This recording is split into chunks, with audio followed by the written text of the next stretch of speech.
उचित समय आने पर कर्म का फल अपने आप मिल जाता है।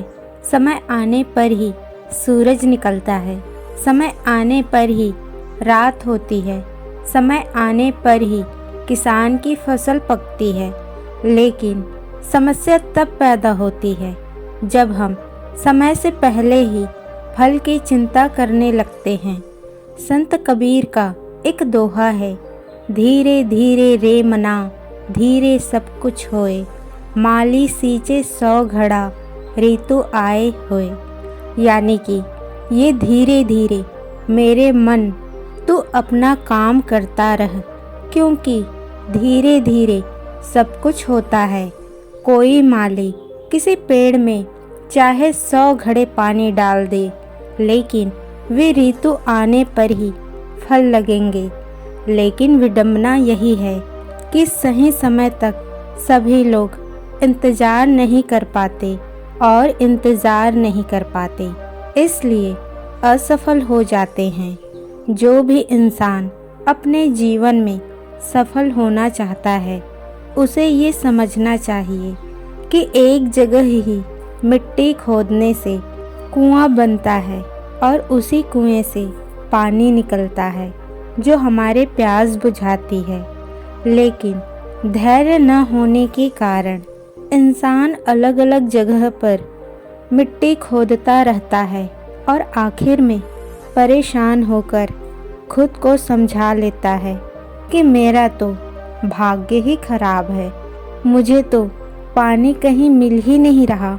अगर वो एक जगह ही मिट्टी खोदता रहता तो पानी निकलने की संभावना बहुत ज़्यादा बढ़ जाती।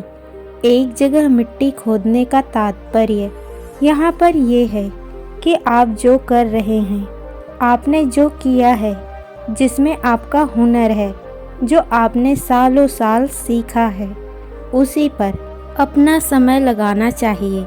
चाहे अभी तक आपको सफलता नहीं मिली हो, लेकिन निराश मत होना, क्योंकि अभी आप सफलता के बिल्कुल नज़दीक खड़े हैं। अगर अभी आप हार मान गए तो आपको फिर से एक नई शुरुआत करनी पड़ेगी। कोई नया काम सीखना पड़ेगा, नया हुनर पैदा करना पड़ेगा और उसमें फिर से सालों का समय लग जाएगा। अभी तक जो सीखा है, अभी तक जहाँ पर मेहनत की है, वहीं पर मेहनत करना जारी रखिए। अगर दरवाजे पर पहुंचकर वापस लौट गए तो खुद को भी माफ़ नहीं कर पाओगे। बाद में आप हमेशा पश्चाताप करोगे कि दरवाजे पर खड़ा था, थोड़ी सी मेहनत करनी थी, बस एक कदम अंदर रखना था और सफलता मेरे सामने थी, लेकिन दरवाजे से वापस लौट आया। काश थोड़ी सी मेहनत करी होती, थोड़ी सी हिम्मत दिखाई होती तो अंदर प्रवेश कर ही गया था। हिम्मत हारने की तो शुरुआत में हारने थे। जब कोई मंजिल आंखों के सामने आता है तो कभी हार नहीं मानी जाती है, बल्कि हौसला और ज़्यादा बुलंद किया जाता है। जो लोग समय और धैर्य के सिद्धांत को नहीं समझते तो जीवन भर अलग अलग कार्यों के क्षेत्रों में प्रयास करते रहते हैं, लेकिन उन्हें सफलता हासिल नहीं होती।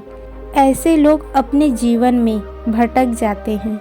आखिर में पश्चाताप के अलावा कुछ हाथ नहीं लगता। अगर आप एक ही रास्ते पर मीलों तक आगे बढ़ चुके हो तो वापस लौटने का कोई रास्ता नहीं होता है। अगर आप उस रास्ते से वापस लौटेंगे तो फिर से वही मुश्किलें सामने आएगी, वही कांटे फिर से पैर में लगेंगे, वही तकलीफ़ें फिर से जन्म लेगी।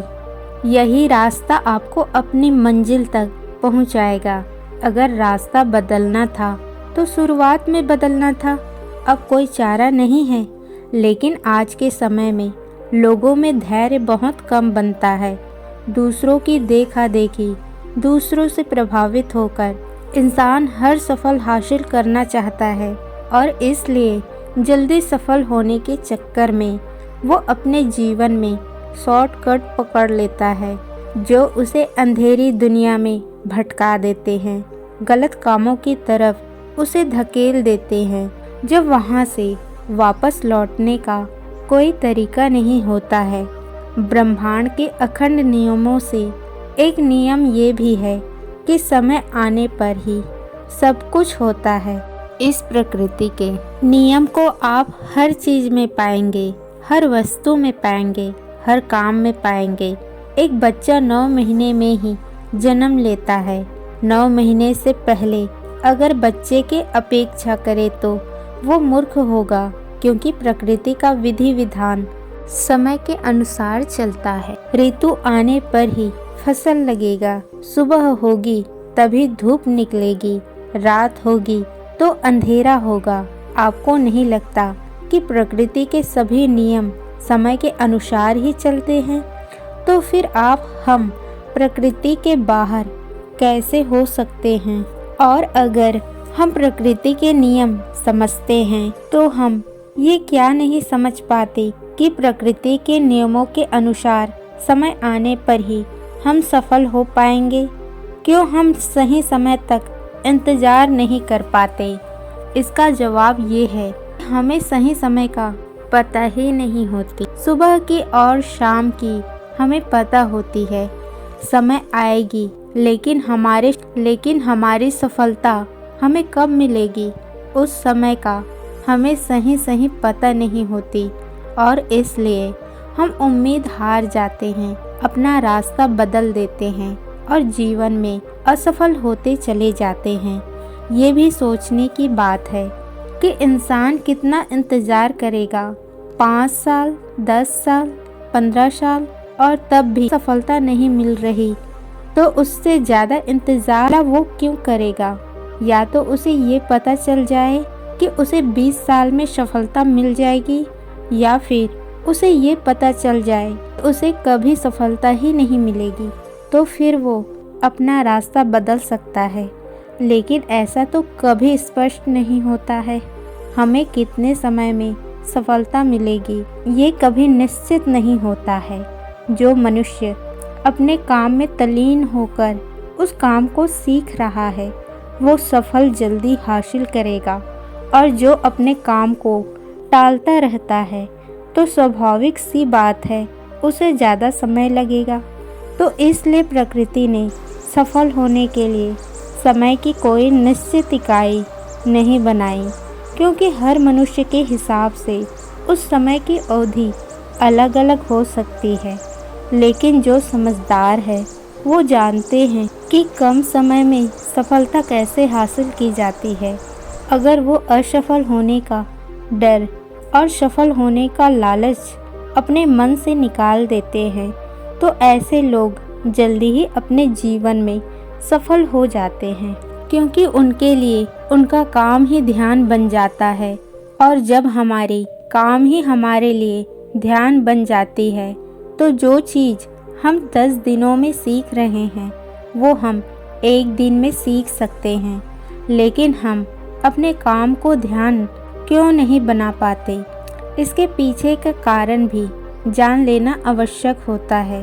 हम अपने काम को ध्यान इसलिए बना नहीं पाते क्योंकि हर कर्म के पीछे या तो हमारी लालच जुड़ी होती है या फिर कोई डर जुड़ी होती है। कुल मिलाकर ये समझिए कि हम उस कर्म के फल को लेकर चिंतित रहते हैं। अगर हम उस कर्म के फल की चिंता अपने मन से निकाल दें और सिर्फ अपना ध्यान उस कर्म पर ही लगाएं, तो सफलता मिलनी निश्चित हो जाती है। लेकिन अपने कार्य क्षेत्र में कुछ समय बिताने के बाद ही इंसान का मन दुखी हो जाता है।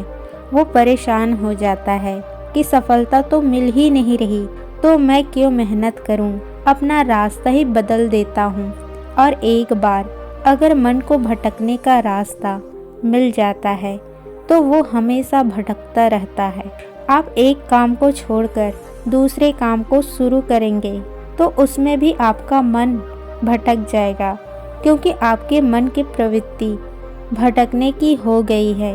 आपने एक जगह पर समय लगाकर धैर्य रखकर मेहनत करने का सोचा ही नहीं, उसका अभ्यास ही नहीं किया, इसलिए आपका धैर्य आपका पेशेंस कम हो गया है कि वो कभी भी काम पर ज़्यादा समय तक मेहनत नहीं करना चाहता। आपने ही अपने मन को इतनी आज़ादी दी है। अगर आपने अपने मन की बचने के लिए जगह ही नहीं छोड़ी होती तो आपका मन आपके अनुसार काम कर रहा होता।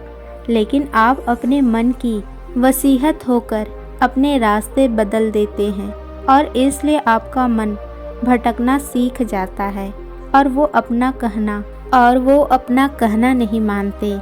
ये गुलामी जंजीरें मरने तक आपका साथ नहीं छोड़ती और आप अपने आदतों की गुलाम होते चले जाते हैं। कुछ लोग आलस्य का नाम दे देते हैं, लेकिन आलस्य यहीं से जन्म लेता है जब हमारे मन को बचने के लिए जगह मिल जाती है।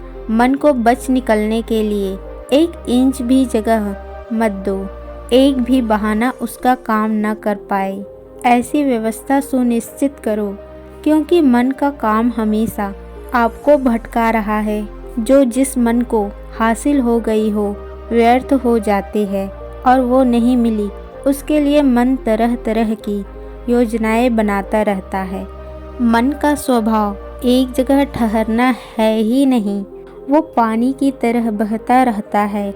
लेकिन अगर हम अपने मन को समझने का प्रयास करें तो हम उस पानी के बहाव के साथ बहते चले जाते हैं। उसके बाद हमें प्रयास नहीं करनी पड़ेगी, जोर ज़बरदस्ती नहीं करनी पड़ेगी। मन को समझने के बाद आप अपने मन की मालिक हो जाते हैं और एक बार अपने मन के मालिक बनने के बाद अपने मन से जो चाहे वो करवा सकते हैं। और मन को समझने के लिए सिर्फ एक सूत्र याद रखिए कि समय आने पर सब कुछ होता है। अगर आपका मन पेशेंस या धैर्य रखना सीख जाता है तो आप अपने मन को समझाना शुरू कर देते हैं, क्योंकि धैर्य की ओर प्रतीक्षा ही मन के ताले की चाबी है। मन को जल्दबाजी में समझा ही नहीं जा सकती। इत्मीनान का काम है, ये ध्यान का काम है। जब आप ध्यान करना शुरू करते हैं तो आपके मन का धैर्य बढ़ना शुरू होता है। आप एक ही जगह पर बहुत देर तक केंद्रित रह सकते हैं और इसलिए आप अपने मन की गतिविधियों को समझना शुरू कर देते हैं। आपका मन जल्दबाजी की वजह से इधर उधर भागना बंद कर देता है और उसके बाद आपके मन की ताली की चाबी उसे खोलना शुरू कर देती है। और धीरे धीरे जैसे जैसे आप अपने मन को समझना शुरू करते हैं, वैसे वैसे आप पाते हैं कि मन के नीचे तो खजाने दबे हुए थे। आपको अपनी अद्भुत शक्तियाँ पता चलेगी जो शायद ही आपने कभी महसूस की हो, लेकिन जो ज़बरदस्ती से ये बिल्कुल नहीं होगा। प्रेम से होगा, धैर्य से होगा, प्रतीक्षा से होगा। इसलिए सफलता पानी है तो धैर्य और प्रतीक्षा रखें और अपने मन को समझने का लगातार ध्यान के द्वारा प्रयास करते रहें। उसके बाद सफलता आपकी होगी, उसके बाद आनंद भी आपका होगा और उसके बाद आप होश में रहकर दुनिया को एक अलग नज़रिए से देखना भी सीख सकते हैं।